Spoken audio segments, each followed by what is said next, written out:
গল্পটা হজরত ইব্রাহিম আলাইহিসসালামের। আচ্ছা ভাবো তো, একদিন তার বাড়িতে একটা ভিক্ষুক এসে দাঁড়ায়। লোকটা ক্ষুধায় কাতর, একদম অসহায়। ইব্রাহিম আলাইহিসসালাম তো উদার মনের মানুষ, তাড়াতাড়ি খাবারের থালা এগিয়ে দেন। বলেন, ভাই বিসমিল্লা বলে শুরু করো। কিন্তু ভিক্ষুকটা বলে উঠল, বিসমিল্লা বলবো কেন? আমি তো আল্লাহকে বিশ্বাসই করি না। ওরে বাবা! এ কথা শুনে ইব্রাহিম আলাইহিসসালামের মনটা যেন ছুরিকাঘাত খেল।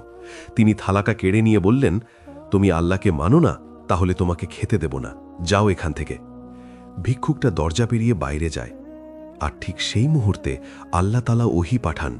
বলেন, হে ইব্রাহিম, সে আমাকে বিশ্বাস করে না, এটা তাঁর আর আমার মাঝের ব্যাপার।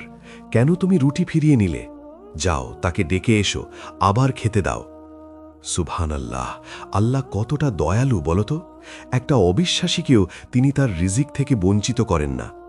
মজার ব্যাপার, এই গল্পটা আমাদের মনে করিয়ে দেয় কুরআনের সেই কথা। সূরা ফাতিহায় যেমন আছে, আর রহমান আর রহিম, তার দয়া তো সব কিছু ঘিরে রাখে। আর হাদিসে রাসূলুল্লাহ সাল্লাল্লাহু আলাইহি ওয়াসাল্লাম বলেছেন, আল্লাহর দয়া তার গজবকে ছাড়িয়ে যায়। সহিহ বুখারীতে আছে এটা। আচ্ছা, তোমরা কি কখনো ভেবেছ, যদি আল্লাহ একটা অবিশ্বাসীকেও এত দয়া দেখান, তাহলে যারা ঈমান এনেছে, যারা আমল করে, তাদের প্রতি তার দয়া কতটা বিশাল হবে? জীবনে তো আমরা কত ভুল করি না, কারণ আল্লাহর দয়া তো সীমাহীন। এতে তোমার ঈমান আরও মজবুত হয়, অনুপ্রেরণা পাও। আল্লাহ আমাদের সবাইকে তার দয়ার ছায়ায় রাখুন। আমিন।